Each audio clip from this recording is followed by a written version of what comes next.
Bonjour, je suis Sandra Lacombe. Vous êtes plusieurs à me le demander, mais qu'est-ce que je fais pour améliorer ma relation avec une personne qui est immature? Ben d'abord, avant de commencer, il faut vraiment comprendre que les gens sont responsables de leur vie. Ils sont responsables de leurs choix. Ils sont responsables de leur évolution et ils sont responsables de leur santé mentale. Il n'y a qu'une seule personne sur laquelle on a du pouvoir et c'est sur soi.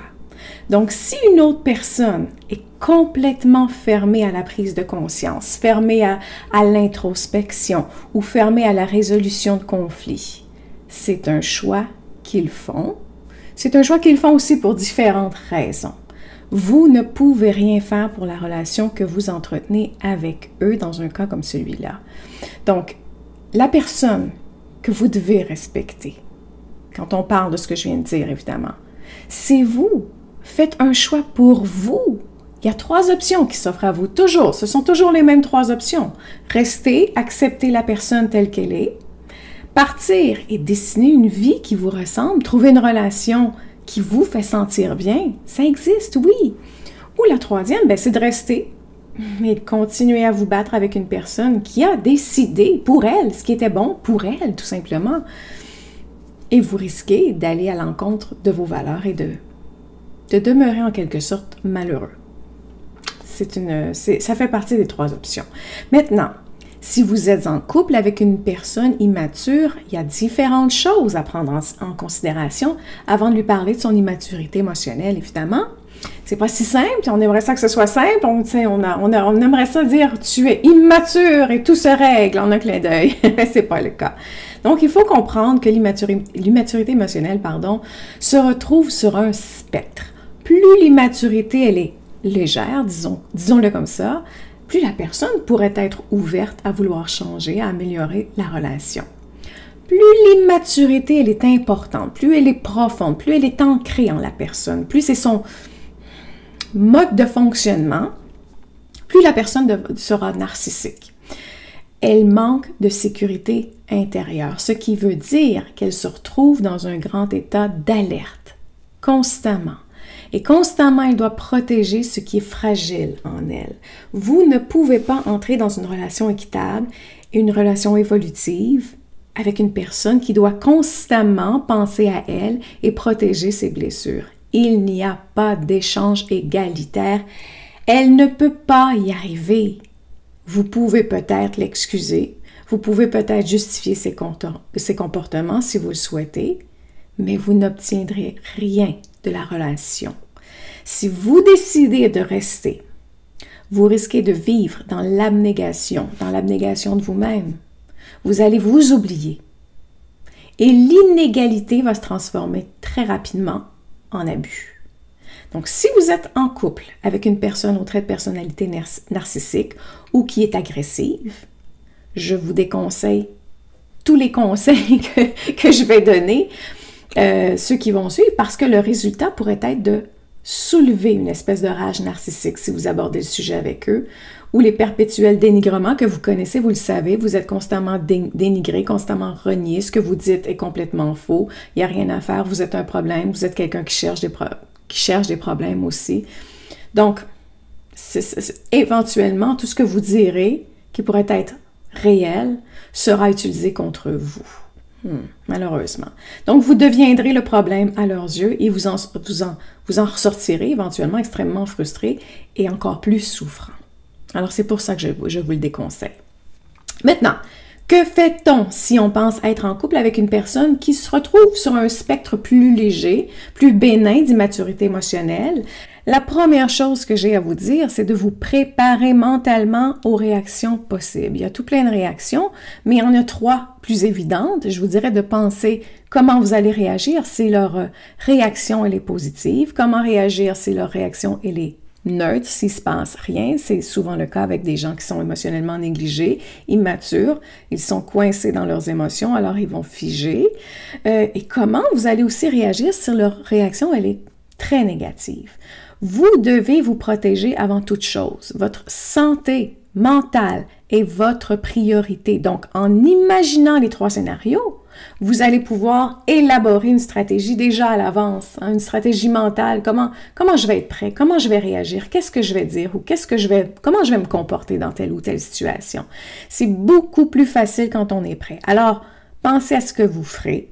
Pensez à ce que vous direz, pensez à ce que vous choisirez comme solution pour demeurer en maîtrise de vos émotions, en maîtrise de vous-même. Peu importe la crise qui se trouve devant vous, ce que vous devez faire, c'est être en maîtrise de vous-même, de vos émotions. Ça vous appartient, vous êtes le capitaine du bateau. Et là, ce que je vous dis, c'est de demeurer votre priorité. Ensuite, ne déballez pas votre sac en une seule fois. Je vous en prie, c'est important d'y aller graduellement. Une personne ne peut pas s'ouvrir, elle ne peut pas accepter des concepts qui sont complètement inconnus, faire une prise de conscience subite, comme dans un film, on penserait que on est dans nos fantasmes, enfin ça va survenir, ça va arriver. Non, c'est pas comme ça, c'est extrêmement difficile.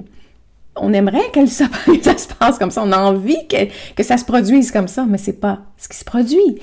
Si évoluer pour nous qui en sommes conscients, nous qui écoutons des vidéos, nous qui faisons des cours, nous qui sommes coachs, si pour nous c'est difficile, pleinement conscients de tout ce qui se passe autour de nous, de notre passé, de notre réalité actuelle, imaginez ce que ça peut représenter pour une personne à qui on présente certaines de ces difficultés à partir de l'extérieur d'elle-même. C'est nous qui allons lui dire ce qui ne va pas avec elle, dans le fond. C'est pas elle qui choisit l'évolution, ça lui est demandé. Alors d'abord, elle n'est pas nécessairement prête à ça. Alors ces mécanismes de défense, qu'est-ce qu'ils vont faire? Ben, ils vont survenir, ils vont réagir. Les mécanismes vont vouloir la défendre ou le défendre. Surtout si ce n'est pas fait de la bonne façon, si vous n'êtes pas prêt. Donc si vous espérez une évolution, faites des petits pas à la fois. Donc oui, c'est un peu manipulateur, absolument, c'est-à-dire qu'on va plutôt dire que c'est réfléchi. On utilise notre discernement, notre jugement pour arriver à faire voir l'autre personne ou amener l'autre personne à désembrouiller son cerveau peut-être, en disons-le comme ça. Donc soyez réaliste sur ses aptitudes à elle. Elle est immature émotionnellement. C'est difficile pour elle de se voir, de s'auto-analyser. Donc, si tout ça est difficile, vous devez réfléchir. Alors, voici ce que je vous propose si vous n'avez pas d'indices sur les façons de s'y prendre. Je vous dirais peut-être que demandez à la personne de vous écouter avec intention, de vous écouter avec cœur aussi durant les prochaines 5 minutes. C'est tout. Ne lui parlez pas de ses problèmes d'immaturité. Demandez-lui simplement d'écouter. Sans juger, s'il te plaît, sans commenter, s'il te plaît. Essaie de trouver ton empathie. J'ai besoin de ça, moi, de ça aujourd'hui. C'est de ça j'ai besoin aujourd'hui, mon amour. Donc, c'est à vous de vous y prendre d'une façon où vous dites, c'est moi qui ai besoin de quelque chose. Et elle doit s'aligner et se connecter à vos émotions, à vous. Et par le fait même, elle apprend doucement. Dans le fond, ce que vous faites, c'est lui enseigner comment vous traiter. Alors, dites-lui, écoute, j'ai besoin d'une oreille attentive ce soir. Serais-tu prêt? Posez la question. Serais-tu prêt à m'écouter en me tenant la main, par exemple? Seulement 5 minutes, j'ai besoin de 5 minutes. J'ai pas envie qu'on me trouve des solutions, alors t'inquiète, t'as pas besoin de réfléchir. Juste qu'on m'entende aujourd'hui. Donc, votre travail, c'est de trouver quelque chose de simple, où vous exprimez vos émotions, vous lui enseignez subtilement, sans même qu'il ne le sache ou qu'elle ne le sache, comment écouter une émotion.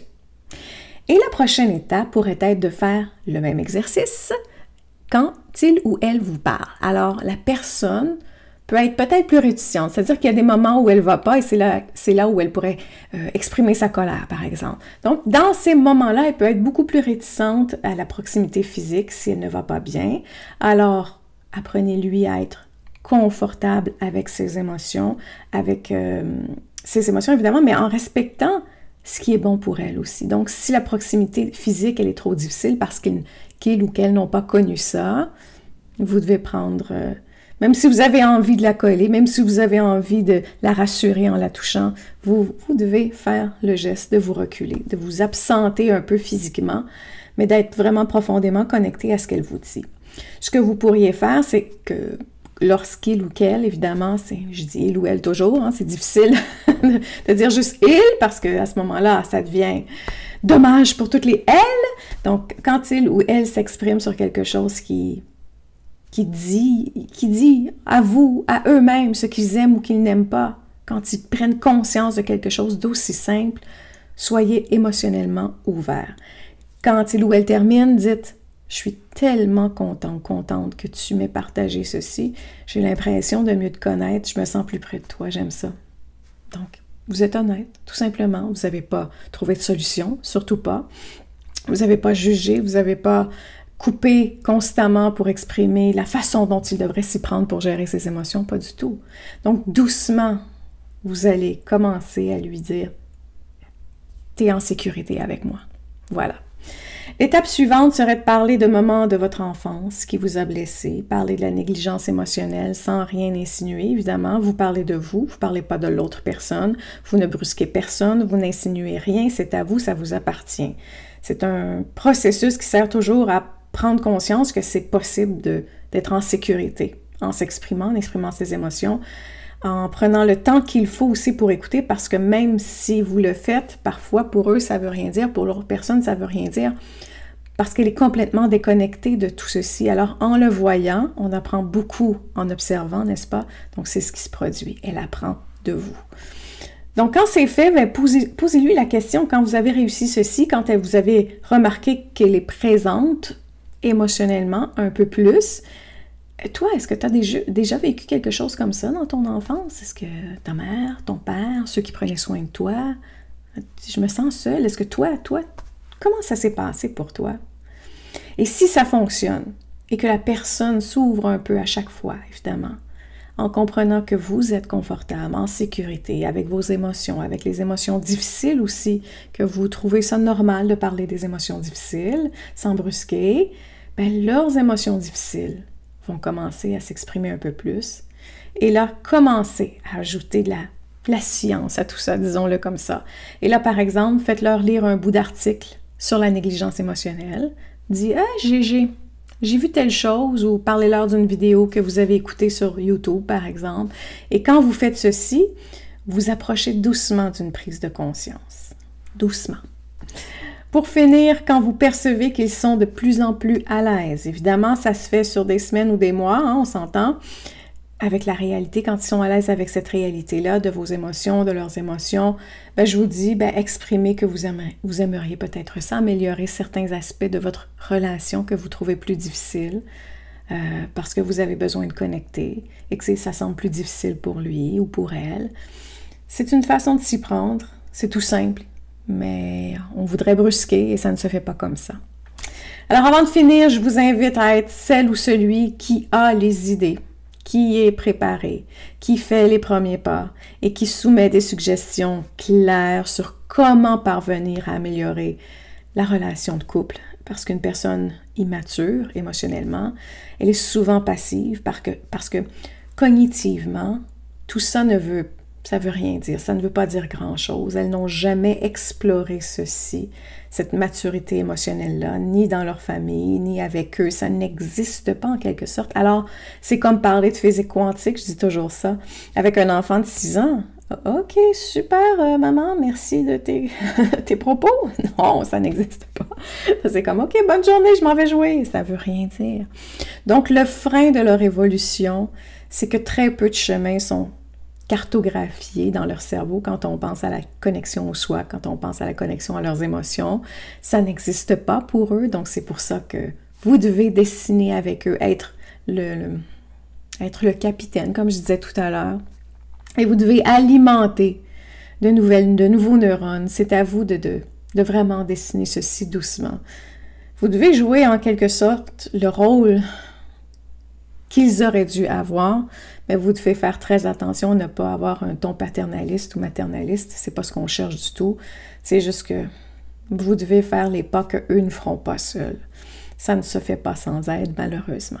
Alors attention, ne vous laissez pas abuser non plus. Vous pouvez aider, vous pouvez faire une partie du travail, celle qui vous revient, celle que vous avez envie de découvrir. Mais il doit y avoir une forme de considération en retour pour le travail que vous faites et non du dénigrement. Et vous devez voir une progression constante. Sinon, la personne vous manipule. Elle vous dit oui, oui, oui, oui, oui, oui, parce qu'elle a peur de vous perdre, mais elle ne va jamais changer, elle ne veut pas changer. Donc, regardez s'il y a une progression, alors vous pouvez continuer. S'il n'y en a pas, vous perdez votre temps. Voilà, j'espère que ça vous aura aidé. Ne pensez pas que tout changera dans la prochaine semaine. C'est un travail qui se compte en années, mais qui doit se voir au quotidien dans les petites modifications que vous instaurez dans votre couple. Si vous vous demandez si vous avez souffert de négligence émotionnelle, allez sur mon site, il y a un quiz qui est exprès pour ça, alors rendez-vous sur sandralacombe.com et vous allez le trouver rapidement sur la page d'accueil. Sur ce, je vous dis prenez soin de vous, car tout le reste suivra.